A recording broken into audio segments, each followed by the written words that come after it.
and welcome to Speech 101. In this clip, I'm going to talk to you about how to use props and models as visual aids. Props and models are great and they can be very simple.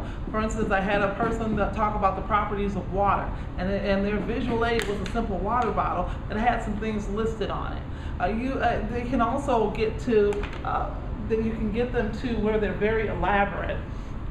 Such would be the case with this box, where the student really got very creative and put some things in the box that represented how they felt at the beginning of the class and how they felt at the end. The choice is up to you. The thing about props and models is that you want to make sure that you're careful with them and that you execute them at the right time. For instance, if you have a prop or a model that is very, very fragile, that's probably not a prop or a model that you're going to want to pass around to the audience. Instead, it would be best to show that under the document camera, maybe hold it up for people to see, but then you want to put it away so that it doesn't get harmed. You also want to make sure that you don't play with your model or your prop. It's very easy to take a prop such as this pacemaker, and then after you're done showing us the properties of it that you want us to pay attention to then continue to play around with it. You see, it's very soothing, but you don't want to do that. Once you've shown us the prop, then you want to put it away. Now, if you're standing in front of the class when you show this prop, make sure that you hold it up high enough so that everyone can see it, even the people who are in the back of the room. Then you want to show the model to both sides of the room. So hold it up long enough and show it to both sides of the room so that everybody gets a good look at it. If there are two sides to it that are remarkable, then make sure you show us both sides and you point to what's remarkable about the particular prop or model. If you're showing us a photograph and whatnot, you can certainly hold that photograph up if it's nice and large. I'd say 8 by 10 or bigger. If it's not 8 by 10, then you probably better show it under the document camera. If you elect to put it under the document camera, or if you hold it up, make sure that you point out the properties of that picture that you feel are of particular importance. For instance, if you have your cousin Evelyn and her boyfriend Stephen, point out to us Evelyn and point out to us Stephen. Either when you're showing the photograph up here, or when you show it on the screen, walk over to it and point it out. Now, visuals can sometimes take on a very interesting look to them. Think creative about them, but keep things simple and think about the impact that your prop or model will have on your audience. Two of the more involved props that were used in times past include this Christmas ornament. This was a lovely idea, and it was put in a speech that was quite nicely timed as it was done during the holiday season. The problem with this prop is that it's terribly noisy and it's very complicated. We have a class of about 20 people, and the person, when they did this, brought 20 of these. Can you imagine 20 of these around the room? And then she instructed us to open them up and start to try to assemble the ornament.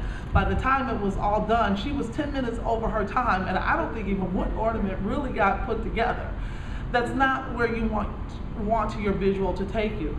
But a second one that I wanted to show to you that started out being a bit complicated but then went really well was this one with all of the popsicle sticks. The person simply wanted us to understand how many sexual images a teenage girl encountered when she looked at a magazine like 17.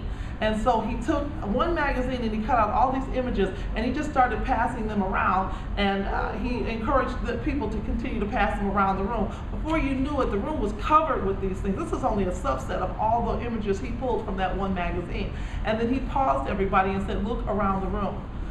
You know, this is why some of the young girls want to do things to modify themselves when they're young and beautiful. They don't see themselves as they truly are. They see themselves compared to airbrushed images. So an involved visual, but neatly done and executed in a skillful way, and it had a powerful effect.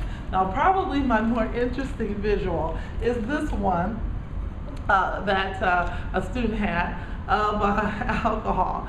And in this visual, the student did ask me if they could bring this in, but they made sure it was as clean as a whistle, and that's important. No alcoholic beverages are allowed on our campus. So those of you who want to do speeches about mixed drinks, I'm sorry to inform you, you can't bring the alcohol here, but you can use colored water and it'll have a similar effect. That being said, there was something on the label of the bottle that he wanted us to see, and he said to me, if I don't bring the bottle in, people won't believe that it's there. So he brought in the bottle, he showed it on the big screen and pointed it out, and then he passed it around for people to see. And it was it really worked well. It was quite an interesting visual. The last visual that I want to show you, and I put pictures of this in your sample, and I talk about it. I do write about it. It's the cereal, has to do with cereal boxes. This person wants to talk about nutrition and breakfast, and certainly this would be an appropriate visual. The problem is that the speech had very little substance. And so where a visual really was applicable to the topic, it was then seen, it became an insult and a joke during the speech. And students began to say things like, not only did he not have anything useful to say, he brought in those stupid cereal boxes. Well, the boxes themselves weren't stupid, it was how they were executed in the speech. Now with props, students can sometimes get into making a bit of a mess. My rule is if you make a mess, you clean it up. Right? And we have wipes and things to help out with that, but you should bring your own just in case they've been depleted. If you bring in a live model, which can be an animal or a person, that's fine. Just give me a warning. I don't like surprises.